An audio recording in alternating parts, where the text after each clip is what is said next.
Hello everybody, here we are today talking about how the Bruins and the Lightning struggles in the first half of the season has really opened up the door for a lot of teams in the Atlantic Division to maybe go and do something that wasn't expected of them. But before we get started with it, please make sure to subscribe if you're new to me or hockey, whatever the case may be. Being said, let's get on into it. So in recent years, the Atlantic Division has seen a lot of success. 3 out of the past 6 Stanley Cup winners have come from this group, and since 2019, 4 out of the 8 teams in the division have played in the Stanley Cup final. And it's not just been playoff success either, it's been regular season success too, with teams going out there and winning the President's Trophy, Florida Panthers, Boston Bruins, and Tampa Bay Lightning being a couple of examples in recent years. But we're going to be focusing more on the Bruins and the Lightning instead of the Panthers in today's video, talking about how things are just not right for this too. They are two teams that very recently were just not expected to really fall out of the top 4 in their division, but obviously things are not looking so good at the moment, and this year it looks like things could be different. And it's pretty obvious right now what we're looking at is two teams that will massively underperform compared to what we've seen in recent years.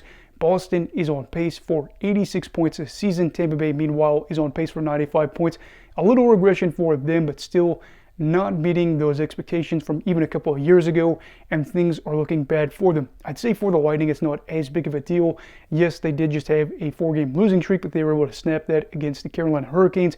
But the Boston Bruins are currently in the midst of a 5-game slide and are just in a weird spot. They were the first team to fire their head coach this season. They started off the year poorly, of course, and things have not continued to go well for them. Issues on the power play are kind of one of those quick examples, and for the Spoked Bees, this looks like it could be the worst year that they've had in a very long time. And because of this, it really has opened up a fun discussion that we're going to be talking about in this, where between the 3 spot in the division, between that and 7th, is just a 5-point gap. And let me tell you, there's not a lot of room here.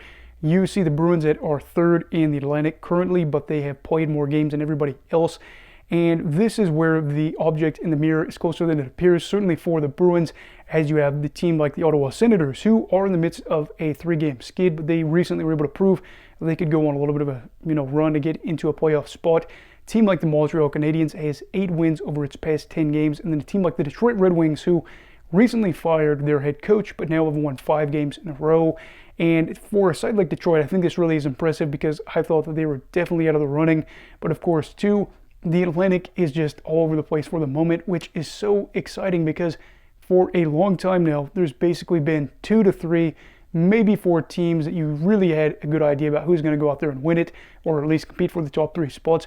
Whereas this year, you have 7 teams that really could go out there and shake things up. Now again, the 1 and 2 for Florida and Toronto, are probably closed up there, but then you realize that 3rd spot in the division especially is up for grabs. And what exactly does this mean? It means that there's probably going to be mayhem, as you see 2 teams that are probably very motivated in Boston and Tampa Bay to try to continue what they've been doing. Otherwise, they understand they could be doing something they haven't done in a long time, which is watching the playoffs from their couches and, of course, having a longer offseason. That may not be the end of the world to get a little bit of a break, but this is still something where you have a crazy storyline for a variety of reasons. You could see teams maybe go out there and have 2 additional Canadian teams in the playoffs you didn't expect. You could have 2 additional original 6 teams that you didn't expect in Montreal. And then, of course, Detroit. I was one of those people that didn't really think the Red Wings would get in this year. But it does make for a fun storyline. Theoretically, could we see a good chunk of these teams go out there and make the playoffs? Yes, because again, somebody's going to be claiming that 3 spot, but maybe they claim both of the wildcard spots this year where things are kind of just jumbled at the bottom. So I don't exactly know how things are going to play out here, but you have 2 teams that are very motivated to prevent something catastrophic happening, like, of course, Boston missing the playoffs and having a very bad run of things, especially because things haven't been great for them in recent years with playoff failures and then just not being where they wanted to be. And then, of course, Tampa Bay invested a lot of money in Jake Gensel, trying to continue the trend of winning, but maybe not. But then on the flip side, you have these teams that have been rebuilding for a while, saying, has Father Time caught up to some of these other sides while the Fountain of Youth has been able to spring forward a little bit? Big years from the Stars in Ottawa, Montreal, being able to find their groove for like a month now. And then the Red Wings, after Derek Lalonde being canned, may be playing, again, their best hockey that we've seen in a minute now. Do I know what's going to happen here? No, I don't. Am I excited? Yes. And that's really, I think, for a variety of reasons. One of those is probably just the chaos that happens here with Boston, specifically a fan base has a lot of haters in the hockey ranks amongst them. Seeing how toxic things really could get there would actually be kind of funny.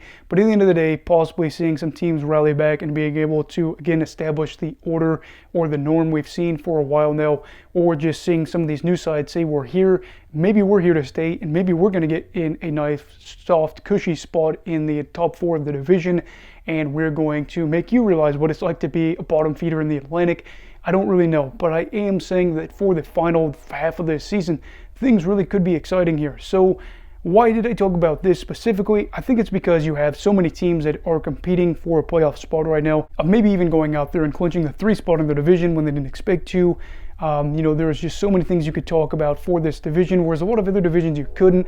Looking at a team or a division like the Metro, Carolina and Washington have been in the playoffs for a regular amount of time now. New Jersey is newer, but they are a side that's been able to have a good year this year, a good year like 2 or 3 years ago. That's not a big deal. Vegas looks like they're going to go on and claim another division title there, and things don't look totally jumbled in terms of how many teams are close together, whereas the Atlantic is just really bunched together. So I think this could just lead to a wild ride, and I'm excited, hoping that maybe one of the unexpected teams can actually go out there and make the playoffs this year. I don't know, maybe in a perfect world for the Canadiens, they see Lane Hudson possibly contend for the Calder line to have a monster season, and then have Martin St. Louis feel a lot of that pressure broken off of him. The Red Wings finally break out of their funk, even if it is with kind of unexpected, ways of going. But of course, Todd McLellan being able to take a 4th team to the playoffs, or seeing a team like Ottawa with Travis Green, a coach that I didn't expect a whole lot from, having the opportunity to make the playoffs for the first time since 2017. Just a lot of weird and exciting things you can talk about in hockey, which is, of course, one of the biggest factors in talking about a sport is the storyline. So let's see how things go. Do you think the Boston Bruins or the Tampa Bay Lightning or both will miss playoffs this year? Who will take the 3rd spot in the division? How many teams out of this division will make the playoffs this season? Let me know down below in the comments. Also, please make sure to like this video if you enjoyed it. Subscribe if you're new. Everybody stay safe. Hey, have a great night. And you go hockey, all right. Goodbye, Brigadiers and Brigadettes. This is your captain signing off. Have a great night.